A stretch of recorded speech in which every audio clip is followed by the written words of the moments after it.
selamat datang di podcast Susna 2J Channel. Assalamualaikum warahmatullahi wabarakatuh. Waalaikumsalam warahmatullahi wabarakatuh. Iya, cerah banget nih Pak hari ini pakai batik. Iya, walaupun Hari Batik Nasional sudah lewat ya, Iya. batik kebanggaan bangsa Indonesia. Nih Pak, kita akan membahas mengenai BBM nih Pak yang lagi ramai dibicarakan. BBM bahan bakar minyak dapat dikategorikan sebagai menguasai hajat hidup orang banyak nih Pak, sehingga harus diatur dan dikelola oleh negara. Indonesia setiap harinya memerlukan jutaan bar BBM yang sebagian diproduksi dari dalam negeri dan sebagian diimport yang sebagian itu diimport. Yang menjadi persoalannya itu adalah harga BBM di Indonesia itu jauh di atas rata-rata BBM. Oleh negara lain itu harganya jauh ya Pak perbedaannya. Dan lebih menghebohkannya lagi itu harga Pertalite dijual 10.000 dengan harga dasarnya itu 4.000. Kemana Pak larinya kira-kira? Ya, ini ya Sisanya. yang kita baru tahu gitu. Kalau nggak Pak Purbaya yang ungkap, kita nggak tahu. Maka banyak sekali tokoh-tokoh yang kepanasan, termasuk anggota DPR, termasuk kemarin itu mantan juru bicara istana ya Pak Hasan siapa itu yang mengatakan Pak Purbaya jangan terlalu banyak ngomong gitu. Nah, ini timbul tanda tanya ini. Yang melarang Pak Purbaya ngomong ini siapa gitu. Yaitu orang-orang yang takut rahasianya terungkap ya. Karena dengan ngomongnya Pak Purbaya banyak yang terungkap gitu.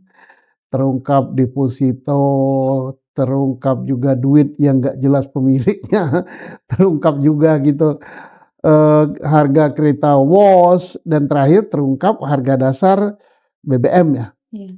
Orang ribut kata Pak Purbaya bahwa apa itu subsidi BBM sudah dibayar sekian-sekian. Terus dia ngomong itu BBM itu harga dasarnya hanya 4.000 loh, tapi kenapa dijual 10.000?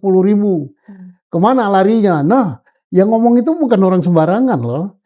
Bukan obrolan di pinggir jalan sambil ngopi, sambil makan mie kocok gitu. Enggak, itu apapun walaupun gayanya kayak gaya koboi ya, nyentrik, itu menteri.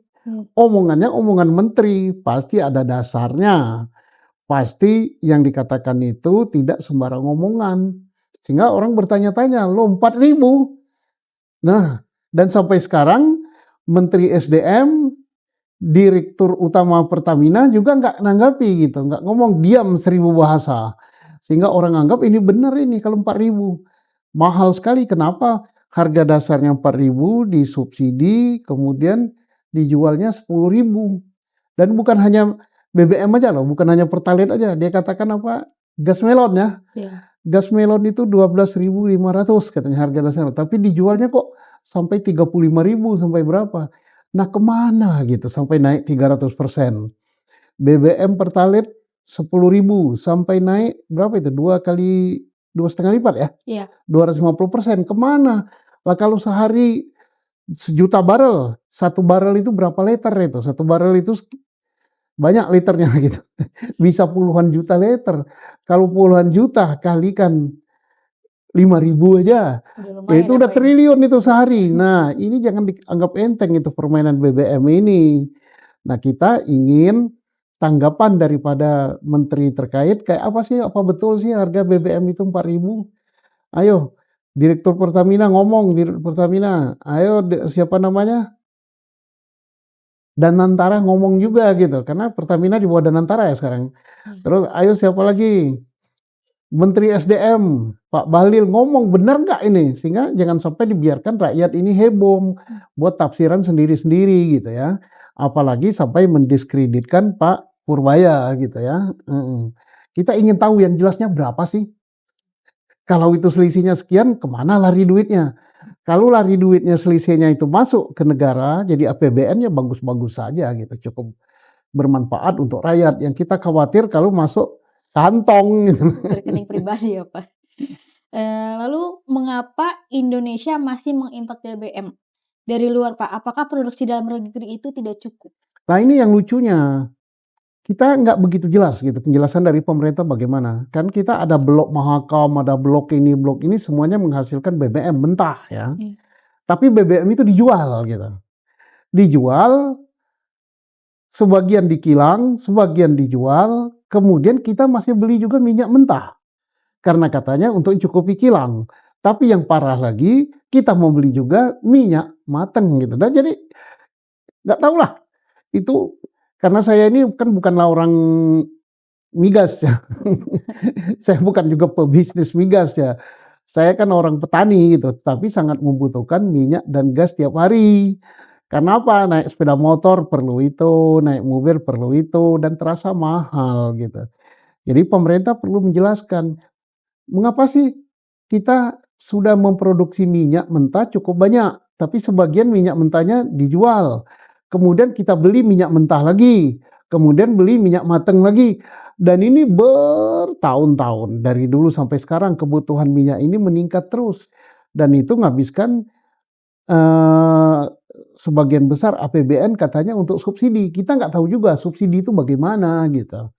Nah, kalau ini dibiarkan, timbul pertanyaan masyarakat, loh kita kan punya lahan luas, kilang ada. Kalau memang BBM mentah kita tidak mampu dikilang di dalam negeri karena kilangnya kurang, yang bangun kilang dong. Kilang itu pabrik, supaya tidak kita membeli minyak mateng dari luar negeri. Kalau beli mateng pasti ada biaya tambahan kan, dan pasti mahal itu.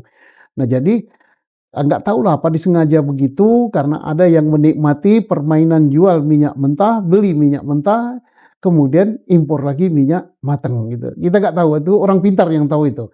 Tapi itu cukup menimbulkan tanda tanya bagi petani-petani yang otaknya tidak pintar kayak saya ini gitu. Kok aneh ya, saya misalnya hasil kopi saya jual, kopi yang belum digiling. Terus tahu-tahu saya beli lagi kopi yang belum digiling untuk saya giling, untuk jadi bubuk ya. Terus setelah itu saya beli juga kopi yang sudah digiling, padahal saya punya kebun kopi gitu kan. Aneh gitu kan. Tapi nggak tahu, kalau orang pinter yang botak-botak kacamata tebal nggak tahu. Itu pemikiran orang bodoh kayak saya aja yang nggak tahu gitu jalan pikiran orang pinter ya. Lalu ini Pak, apakah benar harga BBM di Indonesia itu disubsidi oleh APBN? Kalau misalkan memang benar, mengapa harganya tetap mahal, Pak? Setiap penentuan APBN kita kan selalu ada pidato kenegaraan dari presiden ya. Dia katakan bahwa APBN kita tahun ini adalah sekian, belanja kita adalah ini, termasuk belanja subsidi. Cukup besar itu, ratusan triliun gitu, untuk mensubsidi harga BBM supaya terjangkau oleh rakyat. Tapi kalau harga dasarnya betul 4.000, nggak perlu disubsidi, masih terjangkau gitu, 10.000 aja masih dibeli gitu. Nah, harga dasarnya 4.000 tapi dijual 10.000 katanya disubsidi. Lah, ini tambah tidak mudeng lagi saya ini gitu. Udahlah nggak usah panjang-panjang gitu pertanyaan gitu, jadi pecah kepala ini mikirkannya. Cukup saja pemerintah jelaskan betul nggak harga dasar BBM itu 4.000. Kalau betul kenapa masih disubsidi? Kalau sudah betul disubsidi, kenapa yang 4.000 jadi 10.000? Nah, kalau betul juga kemana selisih harganya dari 4.000 menjadi 10 itu ada 6.000 kan? 6.000 ini kemana? Kalikan sekian juta liter per hari, itu triliunan per hari, kemana duitnya? Nah, kalau untuk saya ya untuk buat pabrik pupuk aja, supaya pupuk harganya murah ya, karena petani itu tidak hanya perlu urea saja ya, perlu NPK, perlu KCL, perlu obat-obatan tanaman yang lainnya supaya produk pertanian bisa meningkat gitu. Ini kalau saya seorang petani pikirnya sederhana saja, ya untuk subsidi, untuk bikin pabrik pupuk supaya harga pupuk bisa murah, terjangkau oleh rakyat, produk pertanian kita bisa bagus gitu ya. Lalu heboh kan Pak mengenai harga dasar BBM itu dengan harga yang di pam tuh selisihnya berbeda jauh ya Pak. Lalu apa yang harus dilakukan oleh pemerintah dan DPR mengenai hal tersebut? Ya DPR jangan diam saja ya, kan ada komisi di DPR yang membidangi masalah pertambangan dan masalah BBM ini. Coba dicek, nanti disuarakan, adakan dengar pendapat gitu ya. Dengan pendapat diundang pihak-pihak terkait gitu, berapa sih harga dasar BBM ini? Kemudian berapa subsidinya, berapa harga yang wajar gitu, supaya rakyat ini senang. Kita kan punya DPR. DPR itulah yang mewakili kita, mewakili rakyat, dan tidak boleh marah pada rakyat, tapi rakyat boleh marah sama DPR. Karena mereka rakyat juga dipilih ya, dia mewakili kita. Jangan mewakili kita, mewakili yang enak-enak ya, mewakili yang tidak enak gitu, mewakili tentang menanyakan harga BBM gitu kan, supaya rakyat ini bisa tahu berapa sih harga sebenarnya BBM itu, berapa subsidinya. Kalau betul harga dasarnya 4.000, kenapa setelah disubsidi kok jadi 10.000? Kenapa terjadi kenaikan? Nah, selisih harganya duitnya kemana? Nah, ini DPR lah yang menjelaskan karena DPR yang bisa tanya kepada pemerintah, bisa nanya kepada Menteri SDM, bisa tanya kepada Pertamina, bisa tanya kepada Menteri Keuangan, dan seterusnya dan seterusnya. Kita rakyat kan nggak bisa nanya kepada menteri-menteri itu, baru datang ke kantor menteri aja udah takut gitu. Tapi kita punya DPR yang bisa ngundang, DPR itu kekuasaannya besar, bisa ngundang menteri, bisa ngundang pejabat-pejabat tinggi negara, bisa mengundang direktur utama Pertamina untuk menjelaskan hal ini. Kita menunggu kalau betul harga dasarnya 4.000 ya jangan mahal-mahal dong dijual. Termasuk gas juga. Kalau betul harga dasar gas itu hanya 12.500 ya jangan mahal-mahal. Karena gas itu sudah menjadi kebutuhan pokok dari rakyat. Ya. Nah, Paling terus apa yang harus dilakukan? Ya ini aparat penegak hukum ya harus kerja. Betul nggak harga dasarnya segitu? Betul nggak ada selisih harga sekian banyak? Kalau betul kemana larinya selisih uang itu? Masuk ke negara apa tidak gitu ya. Jangan sampai di APBN dikeluarkan subsidi, di sini harganya jadi naik, ada selisih duit juga, yang di sini dimakan, yang di sini dimakan. Nah, rakyat bisa marah nanti. harus transparan ya, Pak. Iya harus transparansi lah. Ya.